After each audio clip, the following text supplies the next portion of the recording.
সম্প্রতি রাজধানীতে ব্যাটারি চালিত অটোরিকশা চলতে না দেওয়ার নির্দেশনা দিয়েছিলেন সড়ক পরিবহন ও সেতু মন্ত্রী ওবায়দুল কাদের। এরপর বাংলাদেশ সড়ক পরিবহন কর্তৃপক্ষ বিআরটিএর এ বিষয়ে কড়াকড়ি ব্যবস্থা নেয়, কিন্তু বিআরটিএর সিদ্ধান্তের বিরুদ্ধে দুদিন ধরে আন্দোলন করছে অটোরিকশা চালকরা।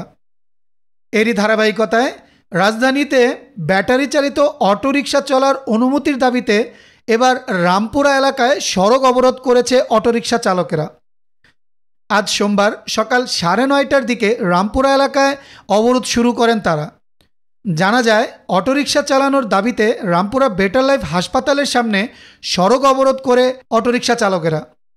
এতে দুই পাশের সড়কে যান চলাচল বন্ধ হয়ে যায়, সৃষ্টি হয় তীব্র যানজট। রামপুরা থানার ভারপ্রাপ্ত কর্মকর্তা জানান, আজ সকালে অটোরিকশা চালানোর দাবিতে চালকেরা সড়কে নামেন। অবরোধের কারণে তীব্র যানজটের সৃষ্টি হয়েছে। পরিস্থিতি নিয়ন্ত্রণের জন্য অতিরিক্ত পুলিশ মোতায়েন করা হয়েছে।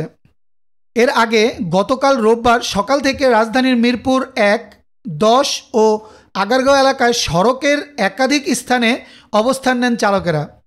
পরে দুপুর থেকে রাজধানীর কালশি এলাকায় তাণ্ডব চালায় অটোরিকশা চালকেরা।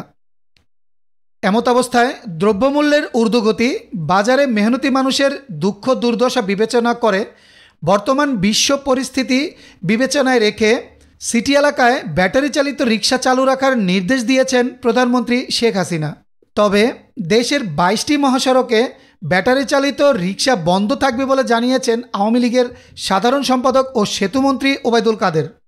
সোমবার দুপুরে গুলিস্তান বঙ্গবন্ধু এভিনিউর আওয়ামী লীগের কেন্দ্রীয় কার্যালয়ে ওলামা লীগের প্রথম প্রতিষ্ঠাবার্ষিকীর আলোচনা সভায় প্রধান অতিথির বক্তব্যে তিনি কথা বলেন। তিনি বলেন, দ্রব্যমূল্যের বাজারে মেহনতি মানুষের দুঃখ দুর্দশা বিবেচনা করে, বর্তমান বিশ্ব পরিস্থিতি বিবেচনা করে, দ্রব্যমূল্যের কথা চিন্তা করে সিটি এলাকায় ব্যাটারি চালিত রিকশা চালু রাখার নির্দেশ দিয়েছেন প্রধানমন্ত্রী শেখ হাসিনা।